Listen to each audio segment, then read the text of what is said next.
Welcome to Now Be You podcast. This is a space for women who lead, create, and carry responsibility and who want to stay grounded, clear, and true to themselves while doing it. I'm Leonora, a mentor in embodied leadership and personal transformation. And in these conversations, we go beyond achievements and titles to explore the real turning points, doubts, and choices that guide us back to who we truly are. I continue these conversations in Now Be You Substack, where I share reflections and guided practices to help you slow down, think clearly, and reconnect with yourself.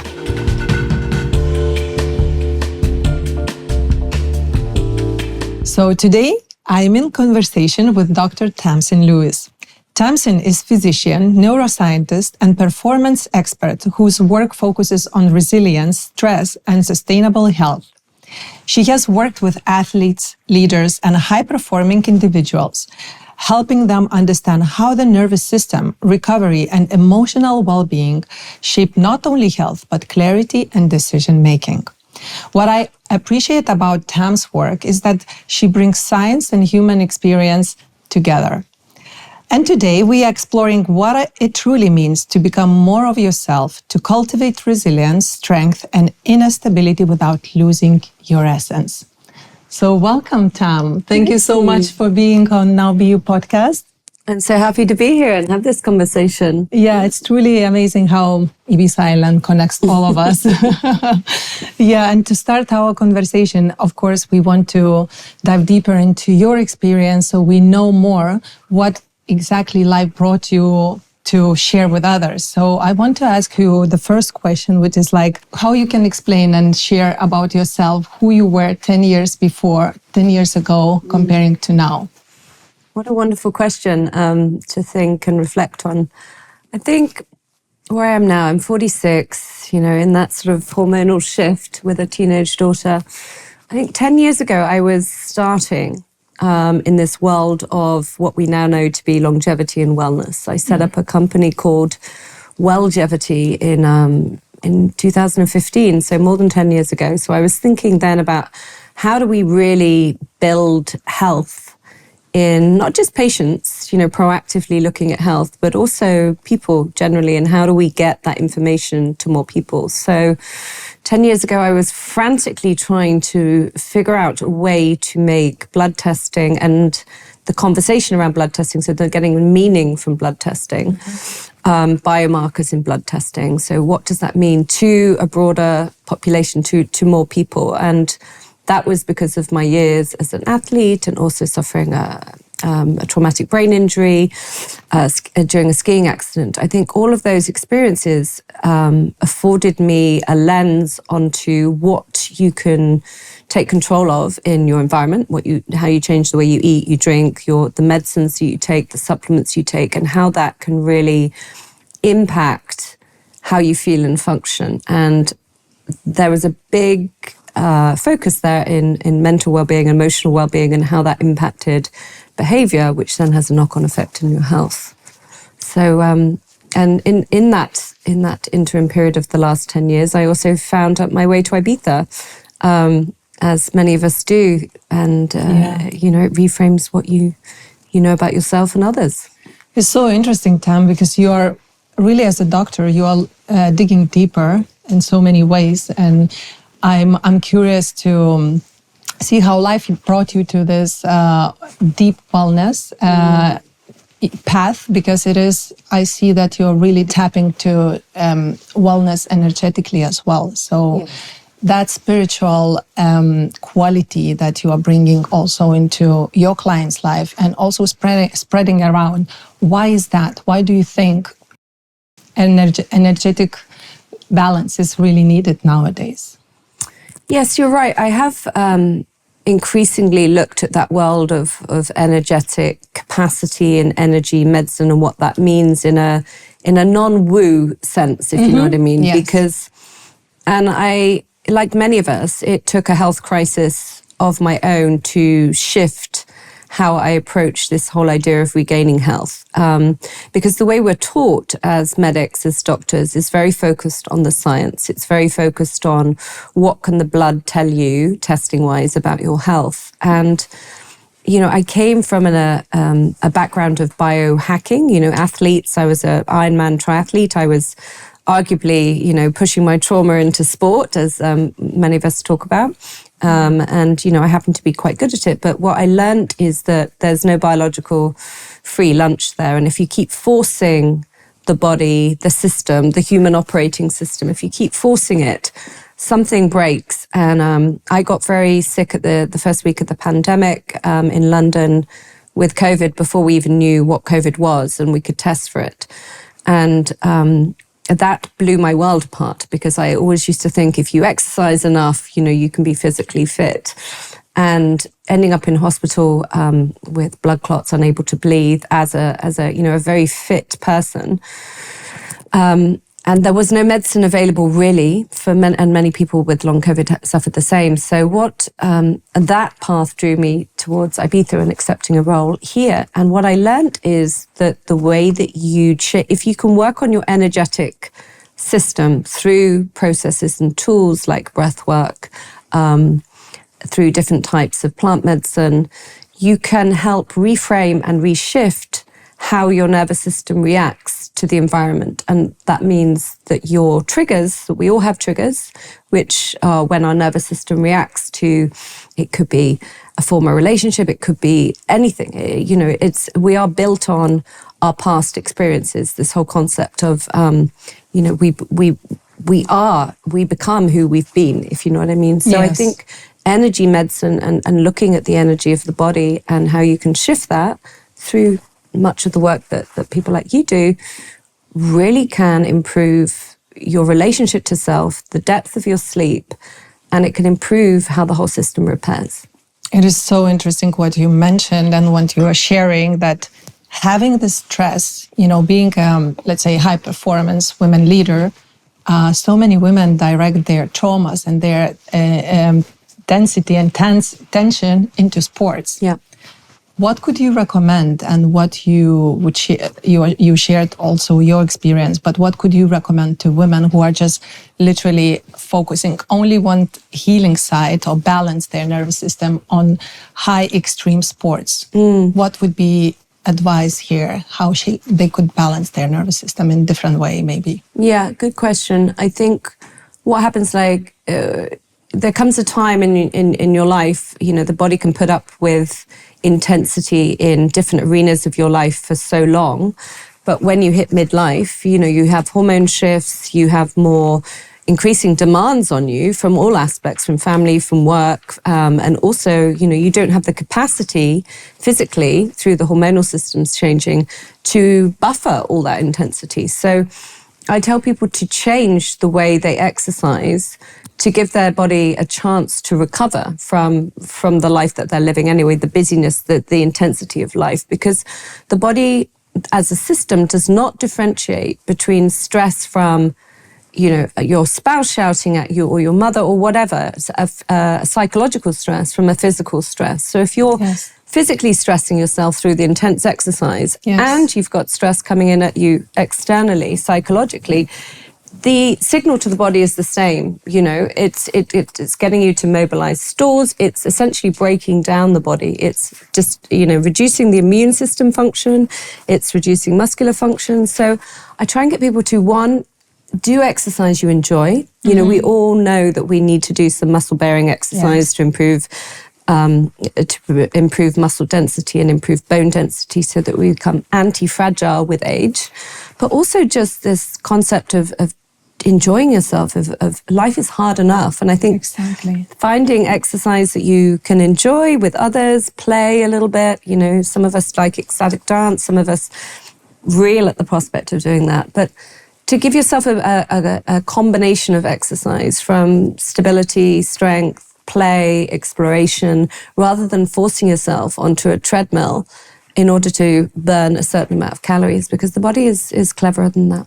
Exactly. And it's actually, I can see that it's quite addictive, the high intensity trainings because we get dopamine and we get all this blood flow. And then for a little bit, we feel relaxed or reset. But what happens later, this is what we creating just more density, more density and more burnout in our bodies. So correct, yeah. To the listeners would be a beautiful advice to look in a different ways how they can explore their relaxation in a different way. Yeah, and different types of breath work will take you into a meditative state, different types of yoga, stretching, choosing to go outside to exercise, to try swimming, to try a different sport, maybe tennis. I think the evidence is now robust enough to suggest that exercise that makes you enjoy is far more beneficial on whole system health than forcing yourself into a routine that some influencer tells you to do, because it can improve your body composition. What would be a sign, pre-burnout sign, that people and women leaders can track in their life? I think a couple of signs of burnout. You increasingly feel exhausted, so you potentially struggle to get out of bed in the morning. Perhaps your sleep is fragmented. You have anxiety where you didn't have anxiety before. Going into situations, you feel more anxious. Like sleep fragmentation, anxiety on waking, increasing reliance on coffee or stimulants to feel awake. Your libido drops, so your interest in sexual relations drops. And you might notice that you're not focusing and you're just drifting off a little bit more. But generally, the body starts to feel a bit more heavy and tired.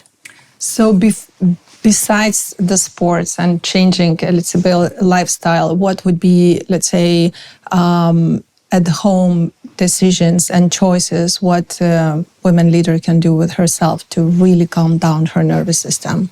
I think number one is, and it's difficult because we have devices that keep us switched on at all times, is developing boundaries around your work-life balance. Nowadays, work-life balance it doesn't exist. We are constantly available to everyone through our devices and the addiction to that. So I think increasingly the way we schedule in meetings with work, we have to schedule in time to be off our devices and unavailable to other people, so we don't keep constantly triggering our nervous system to be, you need to be doing, you need to be you need to be responding, you need to be doing, and that is constant stress hormone activation. So I think we need to be prioritizing self-care and boundaries around work better. And that doesn't have to be upsetting to others. It's literally just creating a framework that says, I matter. In order to be at my best for extended periods of time, I need these periods of time scheduled that are my time to exercise, to do breath work, to meditate, go out in light, to have a coffee with a friend, to share, down regulate, whatever the thing. But you need to schedule it like you schedule a board meeting. I love that. It's important. It's the same important that like whatever we do for our work and career. Yeah. It's a soul career. We have to take care of our soul, our internal energy. Otherwise, we definitely gonna lose ourselves. It's a lot harder to recalibrate than to prevent. And I think that's what I try and tell people, because they're like, I can do this, and people feel wired and they achieving and doing and getting loads of feedback about how good and money's coming in and they feel great. And then actually, where does it end? What are you creating all this for? Yeah. And so I try to have conversations with people that help reframe why they are doing things and what for, and self-preservation in the process. And that's the reason what we were talking about, retreats and special gatherings, why you or Now Be You team is doing that, just because also it's so important to create a safe space where nervous system can really balance, and where people, women especially, who are so nourishing and caring of so many others, can remind their nervous system, oh, me as a priority is so much better for others and myself. So how did you, let's say, what called you besides that caring, that you decided to do these retreats and gatherings for your clients too? I think, again, I learned a lot through my time at working with Six Senses, being a doctor there and seeing people's experience through the week. So, you'd see them and do an assessment, and then you'd signpost them to different therapies. It could be breathwork, it could be a hike, it could be groups, whatever the thing. And I got to see how people felt safe to soften, and their sleep would improve, and their aura rings or their wearables would show an improved heart rate variability, which is a sign of lowered stress levels. So I really enjoyed, noticing what was causing the shifts in people. So when I returned to London, and I would spend a lot of time in clinic just educating, talking people through their blood tests so that they understood the impact of their life on their biodata, we call it, on their sort of body's data. But then I realized I was just talking at people and writing documents, and actually they needed to learn how to feel different. Mm-hmm. And, I would refer them to all these different practitioners. And I thought, let's just bring them together in one place and see how people can feel differently over the course of a couple of days, or even one day. We've been doing one-day workshops with that place of a container for people to, they felt safe because they know that they knew me, or they also knew my business partner Boniface as well. So, This helps a lot to people to come back to their natural state, actually. And digital detox actually is one of the biggest key right now for really remind ourselves how wonderful and powerful it is when we step away from everything, what is telephones, computers, and so on. So we include that also in our retreats, and I see a huge healing, but also a breakthrough. So on the third day, if we are a week together, on the third day it becomes a panic that you are out of control of your life. You cannot control your kids, your family, your business. Your phone is away. Our team is taking care of it. Of course, they signed before and everything is happening for a reason. Yes. And then the panic comes. And panic comes mostly for 70% of people. Sure. And this is incredible to witness that process. Yeah. Where mind invents the stories, the most terrible stories, what's happening to, let's say, women's kids, and what's happening right now when she's not in control and not on the phone, to their mothers and to their businesses and to their husbands, till, we definitely guide them through this experience of the mind that creates this illusion. And once we out of retreat, nobody wants to even turn on the phone. Most of them, they forget even the passcode, how to enter the phone. Amazing. And they say, oh my God, everything is fine. I totally trust. They come back to inner trust. They finally reconnect with that trust that say, wait a minute, I can protect my child through a distance. I can communicate with my family. I can envision my business beyond the phone. And that's the true power, the true breakthrough. The digital detox, especially after 3 days, is like something magical happens. We remind our superhuman powers. Remember that. So it's really, really, for me, it's like mind-blowing. And I used to go and do to myself, just pay to somebody or go in the mountains where there's no electricity and stay at least 10 days with no access to external world. That really makes a huge difference. Wow. Isn't it crazy that the more complex we make our worlds, the more we need to regress into the way we have been? It is. Because this is what's happening. Our biology is not keeping up from an evolutionary perspective with the pace of technology. Absolutely. And the disconnect between the two is creating a lot of disease. And that's what I'm seeing increasingly. And we need to have a wake-up call around this. And we are having a wake-up call. And as you say, it's better to protect instead of wait till we all gonna be crushed and burned out, as a humanity. Yeah. So talking about women leaders, and you just mentioned very beautifully, you are in this phase of hormonal change.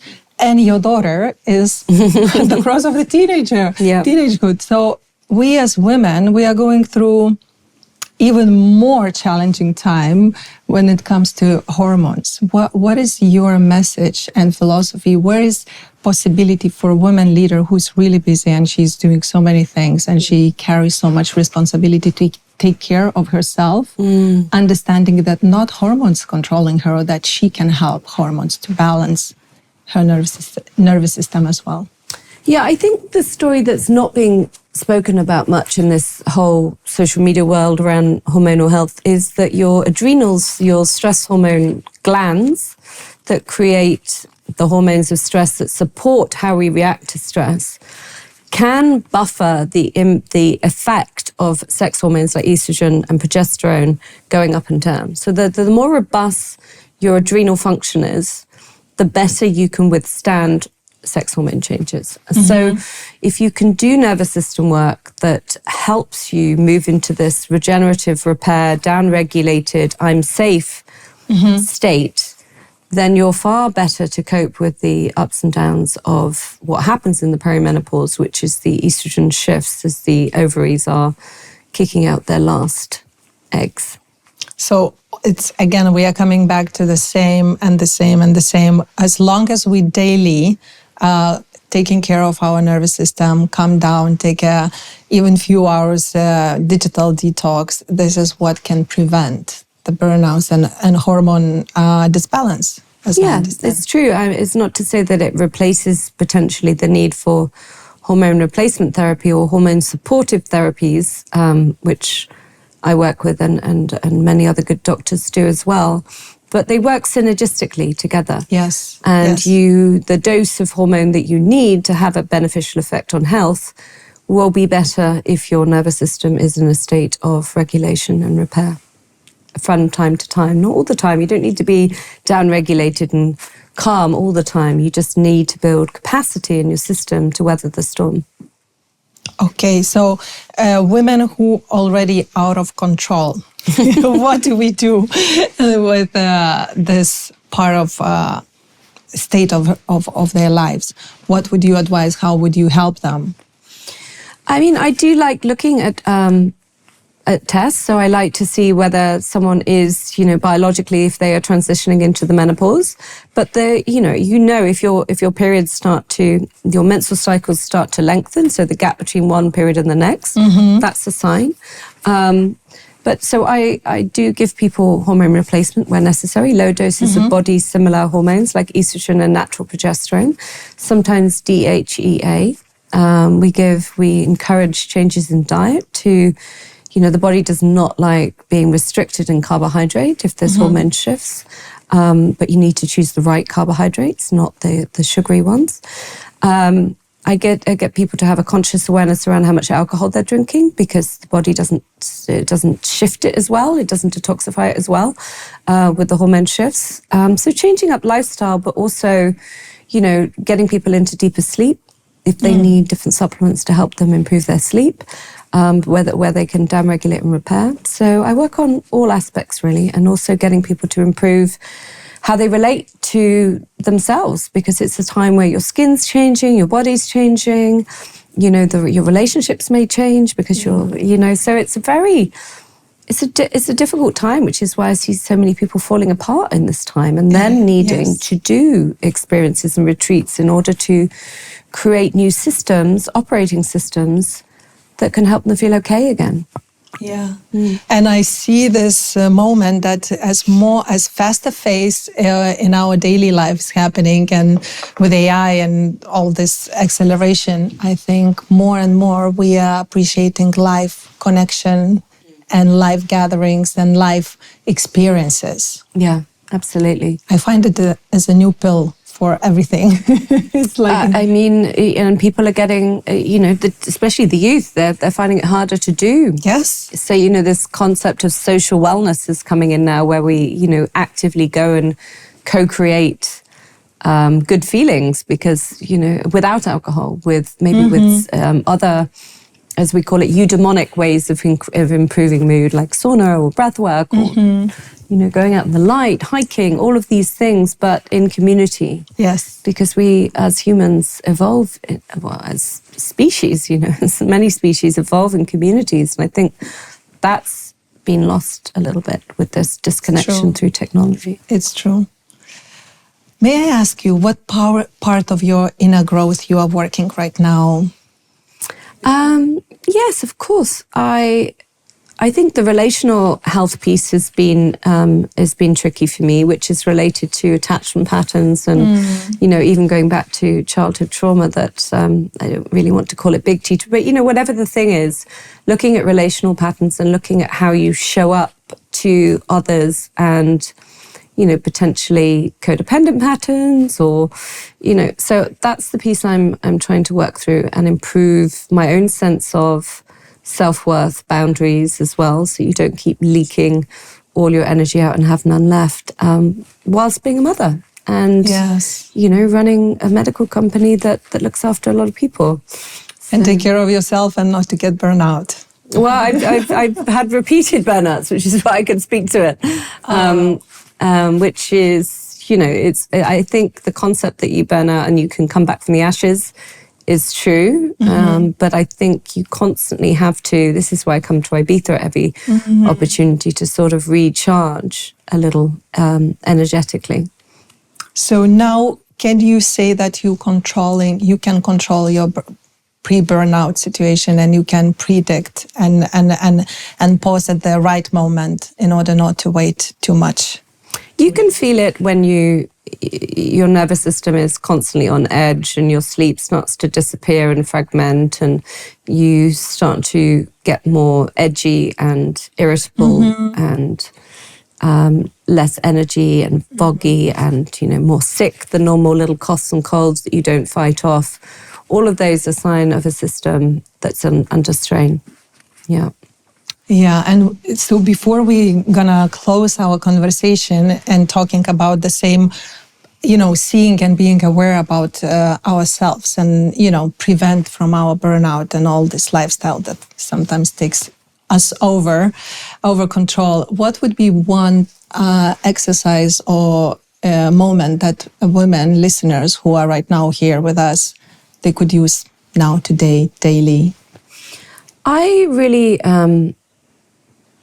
think breathwork can be powerful. I think you have to schedule it in, right? Because our days get busy, and whether it's 10 minutes in the morning, hopefully in natural light. If you haven't got natural light, have a red light panel or something. Just do 10 minutes of conscious, breathing in for 4, out for 4, maybe a little bit faster. I use an app called Othership, which has got some beautiful different tracks to change your state. So breathing, because it's a way to tune or turn down this monkey mind, the default no mode network, which is all the doing lists that we have. So, and bring you into this sort of coherent, safe to soften space. I do that a lot, and I really trust that this is one of the main tools for daily life. Yes. To anchor ourselves. Yes, anchoring is important, given that our energies can be pulled all over the place these days. Yeah. So before we close the conversation, what would be one thing you would like to leave women leaders today as a wish, as a advice that they can keep it with themselves? I would say understand your why and understand through self-questioning when is it going to be enough? Those are the questions I would ask for you to reflect on when you meditate or when you're at peace or when you're quiet. And what that means different things to different people. So yeah, I think that's important framing. Thank you so much. And my takeaway from our conversation is the daily tasks and prioritize ourselves. Yes, we have to prioritize, we have to schedule ourselves. So please, ladies, check your to-do list and put yourself first. Yeah, love it. Thank you so much, and to be continued. Yes, thank you. Thank you. And question to you, dear listeners, what are you taking from this conversation? Please share your thoughts in the comments. If this conversation resonated, I share deeper reflections and guided audio practices in Now Be You Substack, a space to slow down, think clearly, and reconnect with yourself in the middle of a full life. Few times a year, we bring this work into real life through carefully curated retreats where leading women step away from the noise, reflect, and return with clarity and renewed direction. Subscribe to Now Be You Substack and find out more. Until next time, stay yourself.